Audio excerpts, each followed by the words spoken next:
अपने स्वरूप से साक्षात कर लेना मनुष्य जाति का परम धर्म है और अध्यात्म का जो विषय है वो मूलतः इसी विषय पे है कि अपने स्वरूप को हम पहचान लें।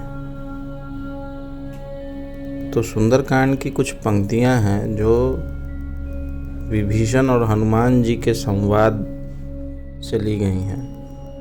उनमें कुछ अध्यात्म की बातें हैं जो आज हम उन्हीं पंक्तियों से समझेंगे और उनका विश्लेषण करेंगे।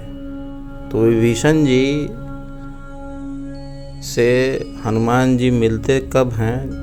जब वो जाते हैं लंका में, प्रवेश करते हैं और विभीषण जी का घर देखते हैं, क्योंकि वो जाप कर रहे होते हैं, राम नाम का जाप कर रहे होते हैं। तो उन्हें ताज्जुब होता है कि ये राक्षस कुल के सब लोग हैं, वहाँ भी ऐसा आदमी है जो ईश्वर को याद कर रहा है। तो विभीषण जी क्या कहते हैं उनसे?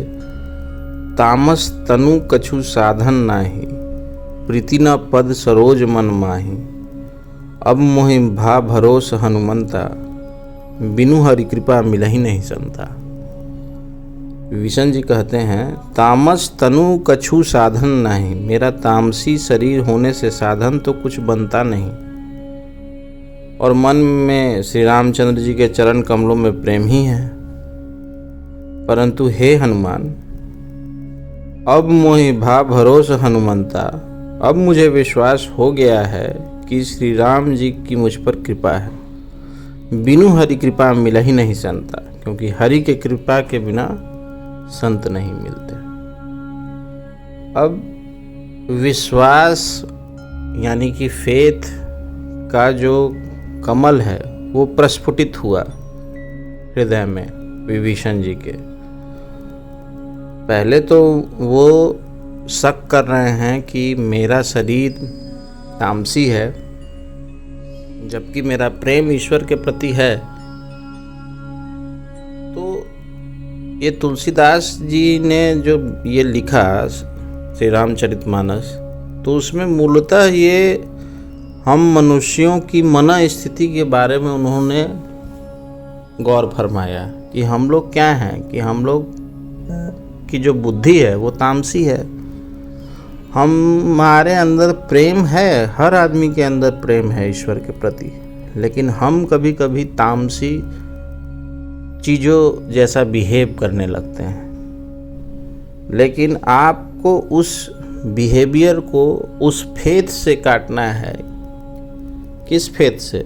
कि बिनु हरि कृपा मिला ही नहीं संता, कि संत का समागम जब होता है आपके जीवन में, संत आपके जीवन में आते हैं, किसी भांति से वो आ सकते हैं, किसी रूप में आ सकते हैं, तो आपका जीवन जो है ईश्वर के प्रति उन्मुख हो जाता है। इस फेथ से उस इफ एंड बट को हटाना है। फिर दूसरी पंक्ति है, जो रघुवीर अनुग्रह किन्हा, तो तुम मोहि दरसु हठि दीन्हा। सुनहु विभीषण प्रभु के रीति, करहि सदा सेवक पर प्रीति। जब श्री रघुवीर जी ने कृपा की है तभी तो मुझे आपने अपना दर्शन दिया है। मतलब वो हनुमान जी को कहते हैं। हनुमान जी ने फिर क्या कहा कि हे विभीषण जी सुनिए, प्रभु की यही रीति है, वे सेवक पर सदा ही प्रेम किया करते हैं। हम मूलतः उनके सेवक हैं, उनके अंश हैं और हम पे हमेशा वो कृपा ही करते हैं। भले ही हम नटखट हैं, तामसी बुद्धि है, क्रोधी हैं, अहंकारी हैं, लोभी हैं, हर मोह माया से जनित है, तभी भी उनकी कृपा हम पे है। कहूँ कवन मैं परम कुलीना, कपि चंचल सबहि विधिहीना। प्रात ले जो नाम हमारा, तेहि दिन ताहि न मिले आहारा। तो हनुमान जी का देखिए, हनुमान जी का भाव देखिए, हनुमान जी के सेवा भाव देखिए, समर्पण देखिए कि भला कहिए मैं कौन बड़ा कुलीन हूँ। हनुमान जी अपने बारे में कह रहे हैं, जाति से वानर हूँ, सब प्रकार से नीच हूँ, और यहाँ तक ऐसा है कि प्रातः लेई जो नाम हमारा, प्रातः काल में जो हम लोगों का नाम ले तो उसे दिन भर उसे भोजन न मिले। ऐसा लोग कहते हैं कि बंदर का नाम आप ले लेते हैं, भ्रांति है कि तो आपको कभी प्रातः काल में ले लिया तो आपको भोजन नहीं मिल रहा है। अब बताइए, हनुमान जी कह रहे हैं कि मैं इतना नीच हूँ, उन पे भी उन्होंने कृपा की है क्योंकि मैं उनका सेवक हूँ। असमय अधम सखा सुनु मोहु पर रघुवीर, किन्हीं कृपा सुमेरी गुण भरे विलोचन नीर। असमय अधम सखा सुनु मोहू पर रघुवीर, हे सखा सुनिए मैं ऐसा अधम हूँ पर श्री रामचंद्र जी ने तो मुझ पर कृपा की है। किन्हीं कृपा सुमेरी गुण भरे विलोचन नीर, भगवान के गुणों का स्मरण करके हनुमान जी के दोनों नेत्रों से जल भरा। जानत हूँ अस्वामी विसारी, फिर हिते काहे न होई दुखारी। यही विधि कहत राम गुण ग्रामा, पावा अनिवार्य विश्रामा। जो जानते हुए भी ऐसे स्वामी को भुलाकर और दूसरे चीजों में भटकते हैं, विषयों में भटकते हैं, वे दुखी क्यों न हो। इस प्रकार श्री राम जी के गुण समूहों को कहते हुए उन्होंने अनिवार्चनीय परम शांति प्राप्त की। अब बताइए, इन सब पंक्तियों में हनुमान जी ने अपना सब चीज कह दिया। क्या क्या कह दिया? हनुमान जी ने अपने बारे में सारा चीज का वर्णन किया। वो वर्णन क्या क्या था कि उनका सेवा भाव जो है इतना है कि रामचंद्र जी ने ही कृपा की है तो मैं उनका इतना सेवा कर लेता हूँ। कहने का मतलब कि हनुमान जी अपनी स्थिति बता रहे हैं कि हमारा जो मना स्थिति है, जो मनुष्यों का मना स्थिति है, जो हम लोग विषयों के प्रति भटके रहते हैं, हम किसी न किसी चीज़ में लगे रहते हैं, उन सब में मूलतः जो परम उद्देश्य है वो परम उद्देश्य ईश्वर से साक्षात्कार है, ईश्वर की प्राप्ति है। कहीं ना कहीं हम विषयों में बट गए जिसके कारण हमें ऐसा शरीर मिला और हम शरीर लेके आए कि हम फिर उन विषयों को इसी शरीर से काट सकते हैं और उस साक्षात्कार में अपने को विलीन कर सकते हैं जो हमेशा से हमारा है, जो हम जिसके स्वरूप हैं उसमें अपने को विलीन कर सकते हैं। इसीलिए हमें मानव देह मिला है और हम यहाँ मानव देह ले आके ये संसार में हम नाना प्रकार की विधियों में बट जाते हैं और अपने को दिग्भ्रमित करके हम दुख और सुख के जंजाल में चले जाते हैं और जन्म मरण के चक्र में हमेशा हम काटते रहते हैं, फेरा हमारा लगा रहता है और हमें संतुष्टि शांति नहीं मिल पाती है। हम पैसों के पीछे, हम कुछ भी हो सकता है, हमारा अहंकार, क्रोध, कोई लोभ के प्रति, कोई पावर के पीछे, कोई नाम के पीछे, हर कोई ख्याति के पीछे, कोई रुबाव के पीछे, हर कोई किसी न किसी चीज़ की चाहत लेके आया है। कोई अपने परिवार की सुख होने के प्रति मैंने किसी न किसी इच्छा से वो बंधा हुआ है और उसे मनुष्य का तन मिला है। ये सही है। अब लेकिन जब उसे मनुष्य का तन मिला है तो मनुष्य का तन उसे क्यों मिला है और मनुष्य के तन को वो कैसे अच्छे से कार्य में ला सकता है और ईश्वर को कैसे प्राप्त कर सकता है, इस चीज़ की जानकारी हमें हनुमान जी बता रहे हैं और तुलसीदास जी हमें रामचरितमानस से इन किरदारों को दिखा के हम मनुष्यों को ये बता रहे हैं कि आपको ऐसे बढ़ना है। तो सबसे पहला क्या है ना कि आप जब मनुष्य जीवन लेके आए हैं तो आपका संघर्ष होगा। यहाँ पे नाना प्रकार से इन जो विषय हैं, काम, क्रोध, मोह, लोभ, अहंकार, इन सब विषयों से हमारा जो है सामना होगा और इन सामनों से हमें बचना है। हमेशा बचने की कोशिश करना है कि हम क्या करेंगे क्या नहीं करेंगे, और इन्हीं विषयों से हमें दिग्भ्रमित नहीं होना है। हमको इन विषयों में फंसे नहीं रहना है, हमें इन विषयों से निकलने की कोशिश करनी है। और कोशिश तभी होगी जब हम ईश्वर का स्मरण करेंगे, ईश्वर का ध्यान करेंगे, ईश्वर के प्रति अपने को समर्पित करेंगे।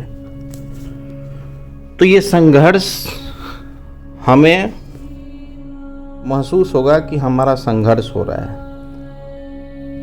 और अगर हम ईश्वर को हमेशा हर चीज में मूल विषय अगर ईश्वर को रखते हैं तो संघर्ष होते हुए भी हम शांत महसूस करेंगे, हम शांति में रहेंगे। क्योंकि संघर्ष जब तक नहीं होगा तब तक वो विषय छूटेंगे नहीं। तो पहला चीज हो गया कि विषयों से संघर्ष। और तो विषयों को से संघर्ष करते समय हमें शक्ति कहाँ से मिलेगी? हमें शक्ति ईश्वर के नाम से मिलेगी, ईश्वर के मंत्र से मिलेगी, उसके कीर्तन से मिलेगी, उसके पूजन से मिलेगी। जो भी विधि है, जैसी भी विधि है, जिस तरह से आप अपने को ईश्वर से जोड़े रहते हैं, वे विधि को कभी न छोड़ें और आप संघर्ष करते रहें।